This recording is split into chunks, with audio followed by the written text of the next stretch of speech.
Itlog na maalat na nagmamantika, ito din ba ang gusto nyo? Ito ang simpleng paggawa ng itlog na maalat na nagmamantika. Napakadali lang ito gawin. Kahit nasa bahay ka, kung may tubig at asin ka lang, pwede na. At pwede mo rin ito pagkakitaan. Tara, umpisahan na natin. Gagawa muna tayo ng brine solution. Dito sa ating kawali, maglagay lang ng 1.5 liters ng tubig. At lagyan lang natin ng 2 cups ng asin. Hintayin na lang natin na matunaw ang asin. Once kumulo na, pwede na natin ito hanguin, itabi lang natin at palamigin. At ito na lahat ang itlog na gagamitin natin. Nahugasan at nalinisan ko na po yan. At ilagay lang natin dito sa ating kalagyan. At siguraduhin lang natin na may takip yung gagamitin natin na lalagyan. Lagyan lang natin ng 1/8 cup ng pamintang buo at 1/4 cup ng asukal. Malamig na ang ating brine solution at pwede na natin ilagay dito. Dapat nakalubog lahat ng itlog natin. Kaya naman gumamit ako ng plastic, nilagyan ko lang ng tubig. At ganito lang ang gagawin natin para nakalubog talaga lahat ng itlog.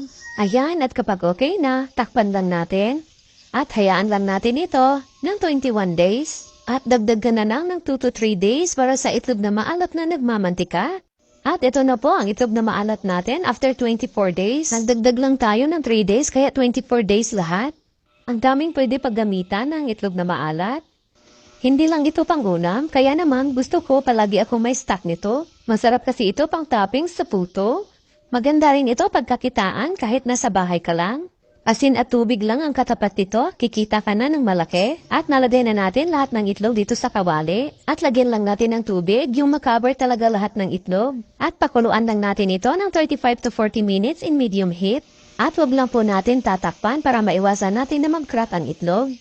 At itimpla muna natin ang pangkulay dito sa ating itlog na maalat. Naglagay lang ako ng strawberry red na food color. Lagyan lang natin ng 1 tablespoon ng vinegar. At isang basong tubig. Itong timpla natin ay depende po sa dami ng itlog na gagamitin ninyo. At imix-mix lang natin. 3 kulay ang gagawin natin dito. May yellow at violet. At same process lang po. Ayan, at luto na po ang ating itlog. Hanguin lang natin ito at palamigin. Once lumamig na ang mga itlog, pwede na natin ilagay dito sa mga natimpla natin kanina na food color. At naglabi na tayo ng itlog dito sa ating violet. At dito naman sa strawberry red. At yellow.